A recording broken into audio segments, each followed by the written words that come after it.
Alors, comment avez-vous aimé Qui veut de la pizza? J'espère que vous avez fait des belles découvertes à l'intérieur. Eh bien oui, ce matin, je suis encore arrivée à la bibliothèque et il y avait encore une lettre de Brigitte et Louise, nos deux amies bibliothécaires qu'on aime tant. Bonjour Hélène. Tu as sûrement entendu parler dans les médias. Oh boy, oui, les médias. Hein? Les médias, c'est les journaux, la radio, toute cette info, la télévision, toutes ces formes d'information-là. C'est l'année de la fondation, 375e année de la fondation de la Ville de Montréal. C'est un moment important pour tous les Montréalais. C'est vous autres, ça, les Montréalais, c'est vous qui êtes sur l'île de Montréal.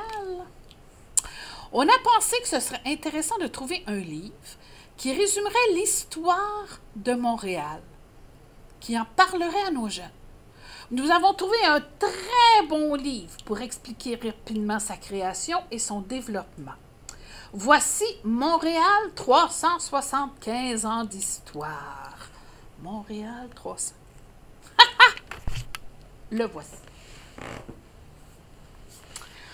Montréal, 375 ans d'histoire. Tu vois ici sur la première de couverture, on voit la photo de Montréal qui a été prise de la rivière, qui a été prise probablement du Vieux-Port de Montréal. On voit ici le marché Bon Secours. On voit bien entendu les grands bâtiments du centre-ville. Il y a aussi la quatrième de couverture. La quatrième de couverture, il y a un personnage important qu'on voit de dos. Je vais te laisser découvrir c'est qui. En regardant, en lisant, tu vas savoir c'est qui. C'est un personnage très important dans l'histoire de Montréal. On voit ici les auteurs. Les auteurs, il s'agit de Pierre-Alexandre Bonnin et de Gilbert Desmarais. Tu sais que ces deux auteurs-là ont dû faire beaucoup de travail pour choisir, ça n'a pas dû être facile pour eux, de choisir pour 100 pages et 375 ans, résumés en une centaine de pages. Ça n'a pas dû être facile pour eux. Ça a dû être très, très, très, très, très difficile. Ils ont dû faire des choix difficiles. Et d'ailleurs, tu retrouves ici le sommaire du livre. Ils ont choisi de le faire par ordre chronologique. Alors, on va partir de 1535, la journée où on a trouvé l'île de Montréal, et ça va aller jusqu'à aujourd'hui. Alors, tu vois, on voit ici que le choix n'a pas dû être facile.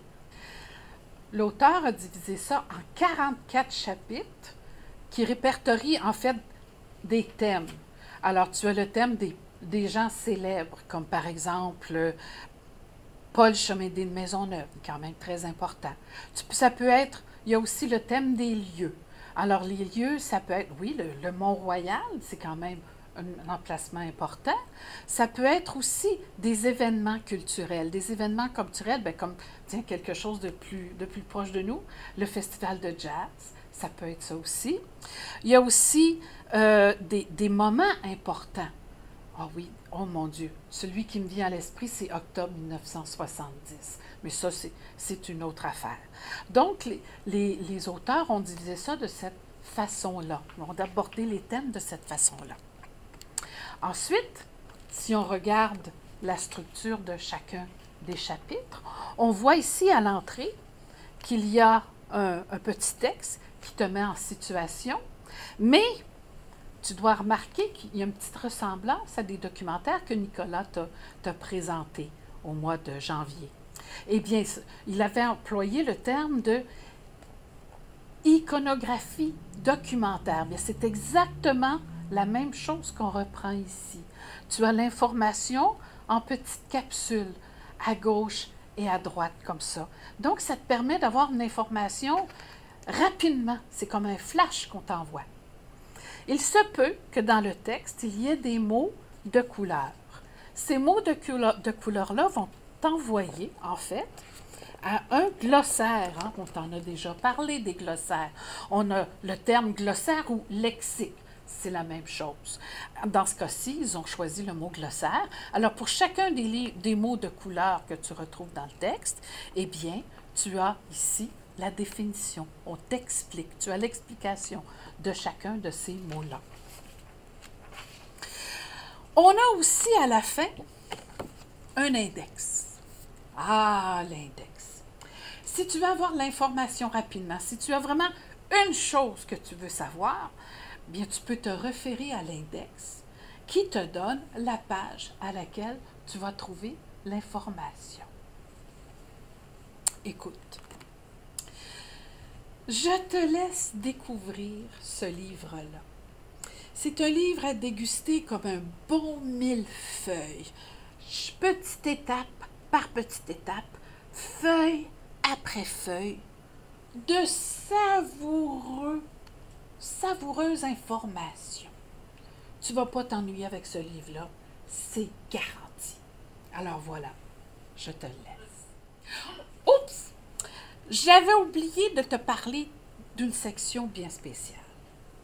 Ici. Sais-tu, en voyant cette chose-là qui s'appelle en fait 50 activités à faire à Montréal, j'ai pensé à quelque chose. Tu pourrais écrire une lettre à un ami. J'aimerais, invite-le. Invite-le à découvrir Montréal. Invite-le à venir voir des choses que peut-être que même toi, tu n'as pas vues.